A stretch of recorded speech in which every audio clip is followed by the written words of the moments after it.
Thank you.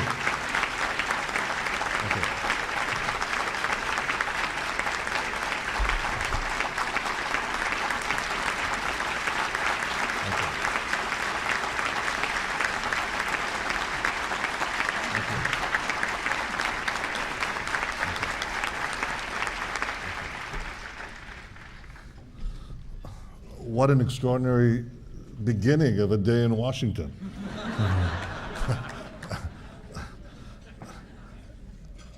I suppose one could say that it's just what God ordered.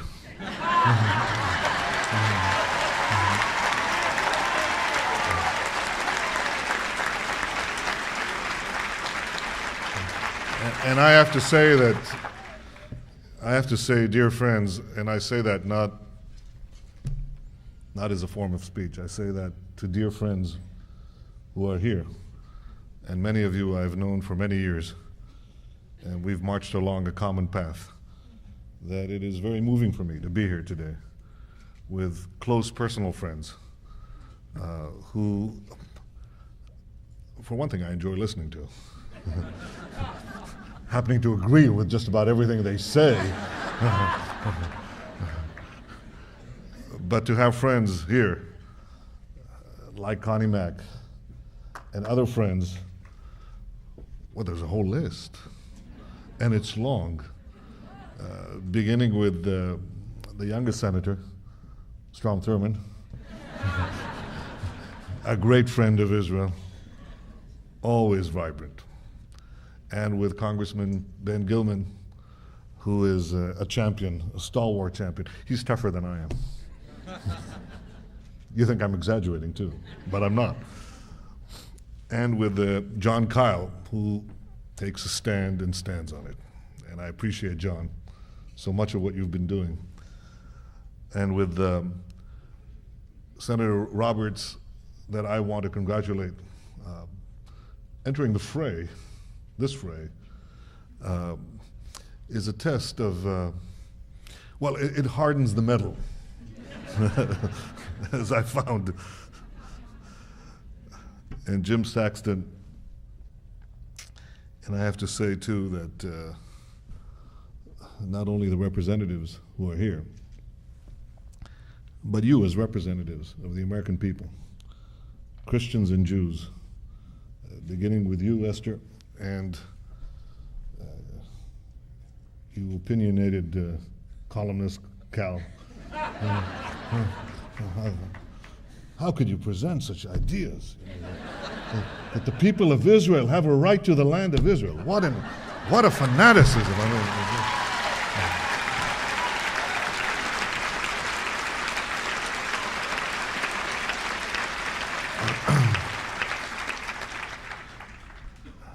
mean, and rabbis and clergymen and theologians and writers and our Lebanese friends and so many of you. Hello, Alan. Veterans from our common battlefield in the United Nations. I'm deeply moved by your gathering here. I know it is a show of support, and I appreciate it. And the people of Israel appreciate your friendship and support.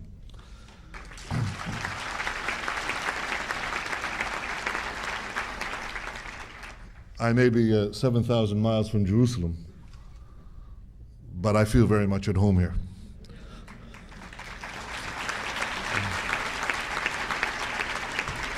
And I think the main reason is that you too feel that Jerusalem is your home too.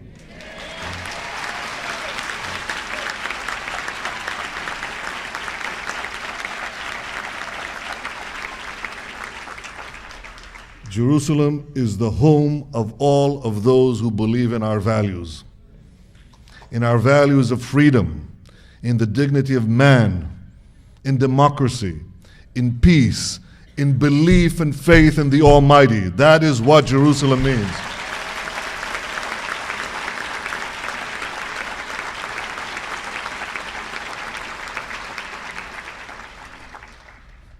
Some describe it today as Arab East Jerusalem. This is the place where David ruled. This is the place where Isaiah prophesied his eternal prophecies. This is the place where I walk and I feel my ancestors' footsteps on those stones, on those paths, on that ground. Jerusalem was, is, and will always be the capital of the Jewish people.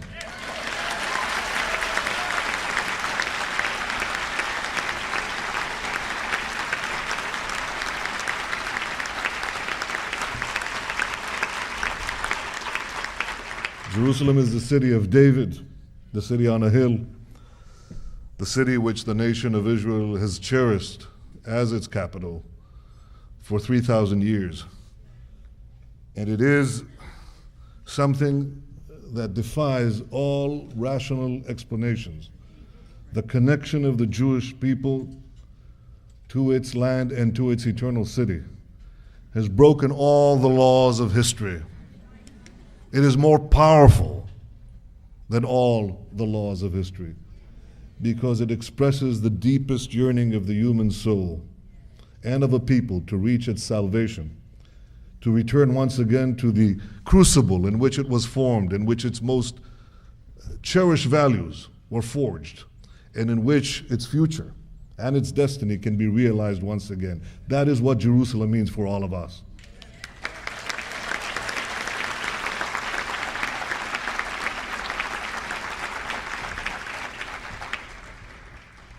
So it's not just a city. It is a great city, but it is also an ideal, and I think an expression, not only of the Jewish peoples, but of mankind's loftiest aspirations. I know there are attempts to divide the city. It is done sometimes directly, sometimes obliquely, sometimes by challenging our rights to build apartments, for God's sake, in our city. Apartments. But I want to assure you today, we will never allow Jerusalem to be redivided again. Ever, never.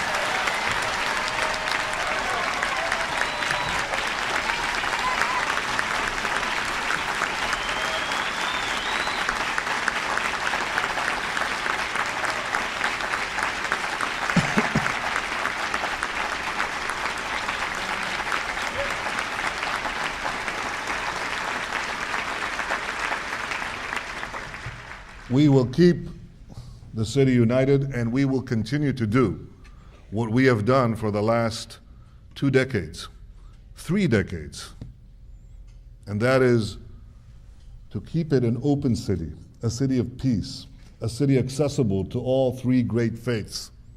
And it is only under Israel, in the close to 2,000 years since our dispersion and exile, that we have enabled that city to be open to every believer and every worshiper. That was not the case. It was not the case when the city was ruled by others. It was not the case in the 19 years from the start of the state of Israel, when the city was conquered, that eastern part of the city was conquered, and Jews were barred from the holiest place for the Jewish people, the Western Wall. And you know the fate of Christians in Jerusalem as well. That has changed forever. We will keep Jerusalem united, and we will keep Jerusalem open and accessible for unfettered worship for all Christians and Muslims and Jews. And we shall never resurrect those ramparts.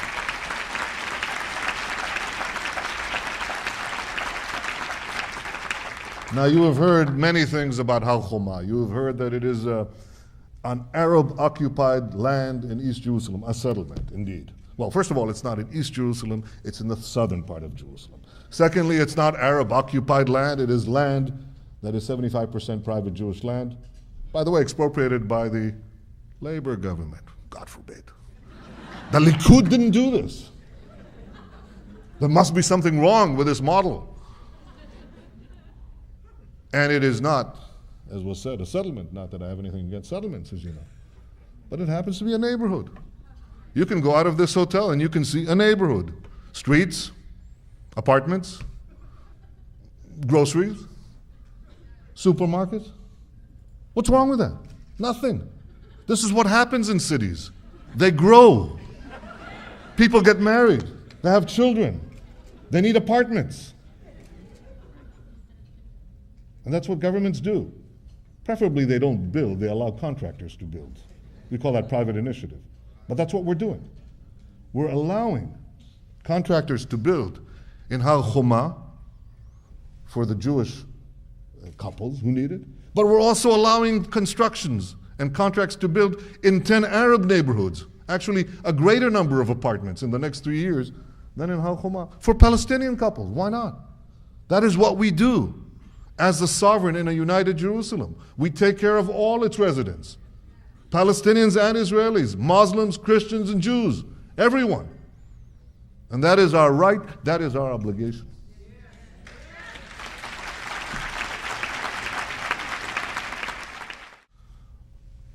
Now, this simple act has been described as an act of terrorism. The terrorism of the walk-up rentals. The terrorism of the condominiums. Now you laugh. It's not a laughing matter. I'll explain to you why. Because people take this seriously. And this is used to justify the most savage crimes that we can conjure up. And a few weeks ago, this was used to justify the blowing up of a cafe in downtown Tel Aviv, where 3 young women were murdered, one of them carrying an unborn child, and another leaving a scarred baby, whose scars may yet heal, one hopes, but who will grow up never knowing her mother, who died in that blast. And 50 others were wounded as well. And this is justified. Well, it's explained. It's not justified. The line goes like this. They say, because you have to say it, that nothing justifies terrorism, but you have to understand, they say, that these people had no remedy because of the terrorism of the bulldozers. They felt they had to do something to vent out their frustration. Now, this is a peculiar argument because I want to give you a corollary argument. If this is true, then we must understand another individual who's seeing hundreds of his countrymen being blown up in the streets of Tel Aviv and Jerusalem and Haifa and everywhere. A few years ago, by Palestinian terrorists, seeing that there was no recourse from the government at the time, he said, I have to have a remedy. I have to act. And he went into a mosque, into the cave of the tomb of the patriarchs, the Machpelah cave, and he gunned down 40 worshippers. Would anyone think of saying, we have to understand it? He had no other recourse. He had to remedy. He had to seek a remedy. Of course not. We condemned it. Everyone in Israel. I condemned it with the greatest force that I could muster. Because nothing justifies the murder of innocent people. Nothing. Ever. Nothing.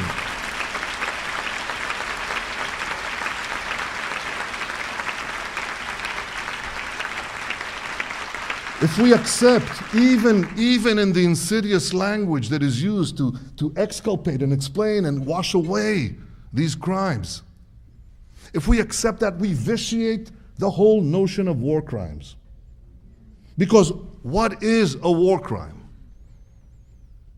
For centuries, indeed millennia, there was no such thing as a war crime. We had savagery perpetrated and savagery justified. But for the last 150 years, humanity is making an effort. Difficult.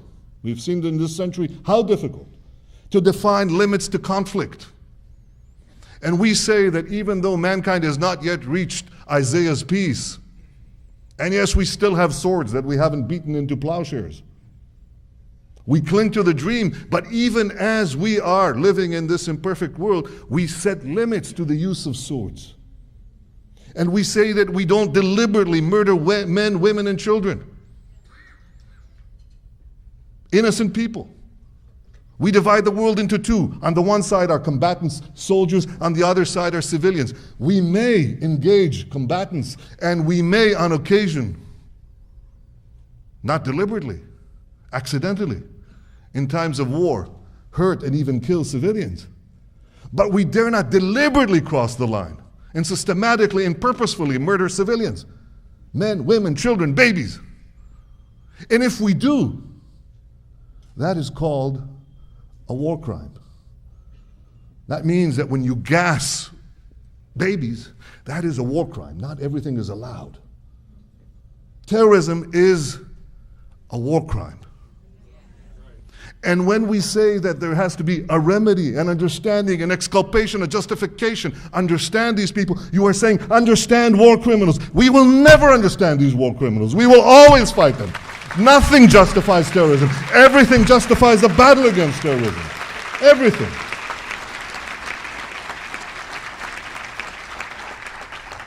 And to create this monstrous equation, we are being told that our building of these flats is a declaration of war. What a concept of peace. What an inversion of language. What a perversion of the basic concepts that guide our civilization. I can't think of something more insidious. I think there is nothing more destructive of achieving a real peace than doing such injury to the truth.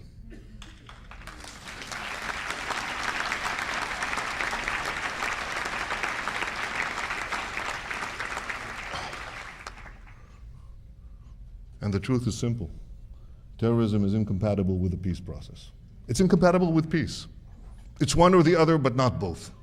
The whole idea of peace is that you live in peace. What does peace mean? It's not being blown to pieces. It means coming back home in one piece.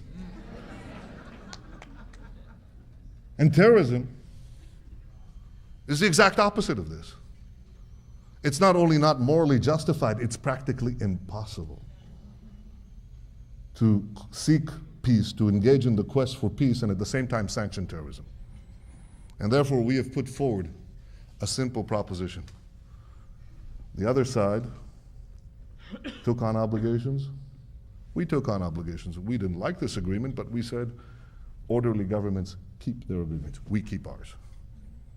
Sometimes this mandates very difficult decisions on our part, and I've taken them. But we expect the other side to keep their part.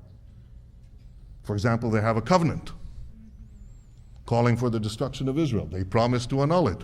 Annul it. Finish it. This is an obligation.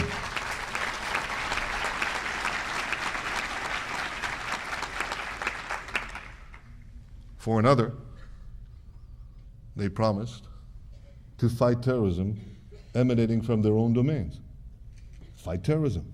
Keep your obligations. Sadat came to Jerusalem. He understood this very clearly. He said, no more war, no more bloodshed.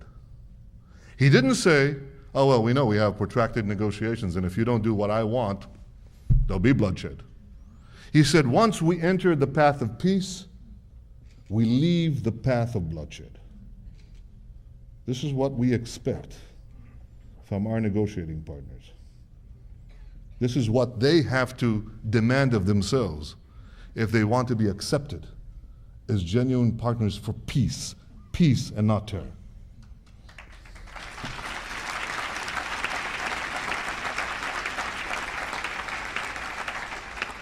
Now, there has been some talk about our giving something, making a concession in return for a real crackdown by the Palestinian Authority on the terrorist organization. And this means pure and simple surrender to terrorism. We are being told to pay for the privilege of not being killed. We are not going to do that.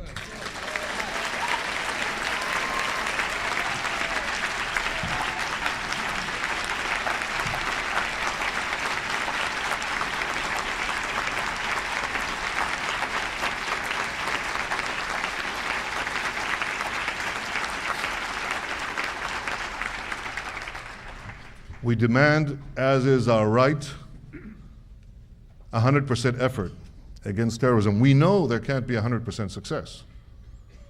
Although I must tell you that another government right now is negotiating under somewhat analogous conditions. All analogies are imperfect, but the British government is negotiating with the Sinn Féin right now. And they're saying a complete cessation of terrorism. Otherwise, we don't talk. Well, we're in a different process. We've inherited it. We don't say that. Because we also know that there are fanatics around who could upset the process if they operate against the wishes of our negotiating partners. Now that on occasion can happen. It happened 2 weeks ago, 3 weeks ago, in a terrible incident along the Jordan. And the Jordan's water was stained with the blood of 7 young girls, 12 and 13-year-olds. And a Jordanian soldier broke ranks, fired at them, killed them in an act of savage terrorism. We didn't blame Jordan. We didn't blame the army of Jordan. We know it's doing all it can to fight terrorism. We didn't blame the security forces of Jordan. We know they're doing all they can to fight terrorism. We didn't blame the king of Jordan because we know he's doing all he can to fight terrorism. Indeed, you saw him coming to the families. And therein lies the difference. They are making 100% effort if, however, there can't be 100% success. But look at what is happening on the other side. 100% effort? Almost zero effort. And at times zero. And worse than zero. Because a few weeks ago, they gave the green light to terrorism. We know they have a capacity to control the terrorists. They've shown it. For the last year, fearing the consequences, they kept tight, a very tight lid on these terrorists. They incarcerated them. They took action against them. But now, witnessing a first impasse, understanding that this is a different government that will not redivide Jerusalem, will not go back to the 67 boundaries, will not establish an armed Palestinian state on our borders. They understand that now. You can clap. They understand that.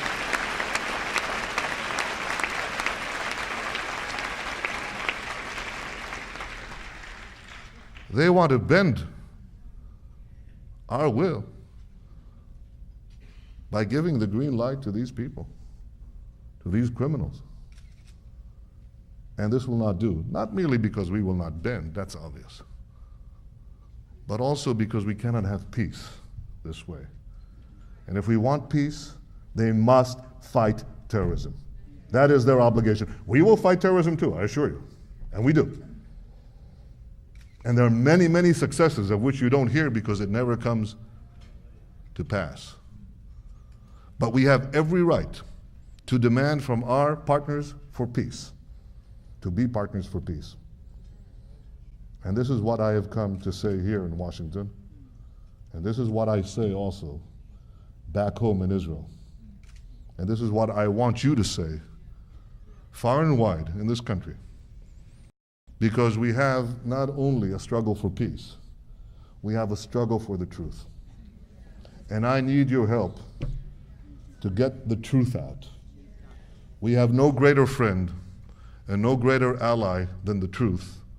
And we have no greater friends and no greater allies than the people sitting today in this room. And I salute you, and I thank you for helping us pursue this goal. I think we can convince the world of our justice, the justice of our cause. And I think that you can play an immeasurable role in that part, you can make it clear to the American people of all persuasions that the road through peace or to peace goes through the negotiating table, not through the slaughter of women and children.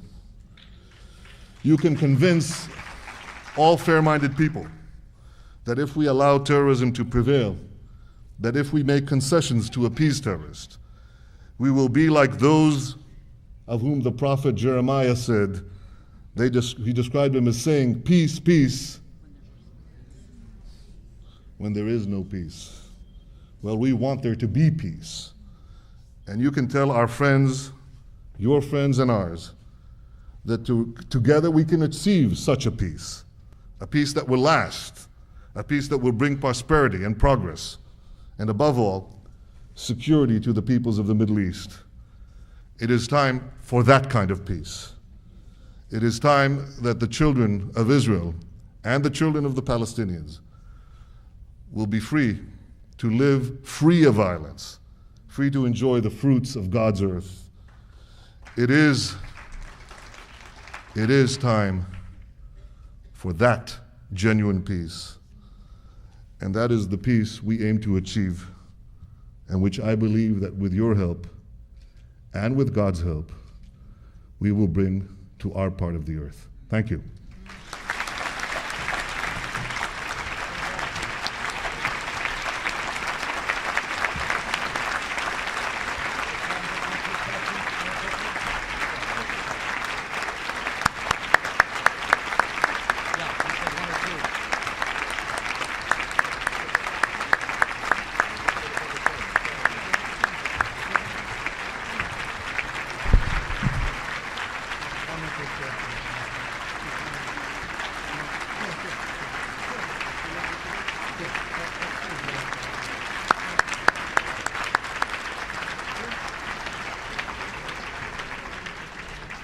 Prime Minister is on a very tight schedule. He's graciously agreed to answer one or two questions. I couldn't resist asking the first one. Prime Minister, on a scale of 1 to 10, 1 being inoperable, annul it, forget it, not worth the paper it's written on, and 10 being fully engaged, yes, it's the best document I've ever seen for peace in the Middle East, where do you stand on the Oslo Accords?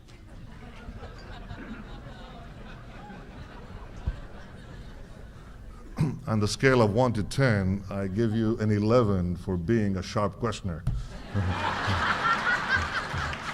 Now, I have to confess that I have a meeting at the White House, and that I was going to answer questions after that. And if we begin now, I'll be faced with Cal Thomas. So I really want to take this opportunity and thank you from the bottom of my heart, from the hearts of the children of Israel, and from the people of Israel. I thank you again, and I hope to see you soon in Jerusalem. Thank you.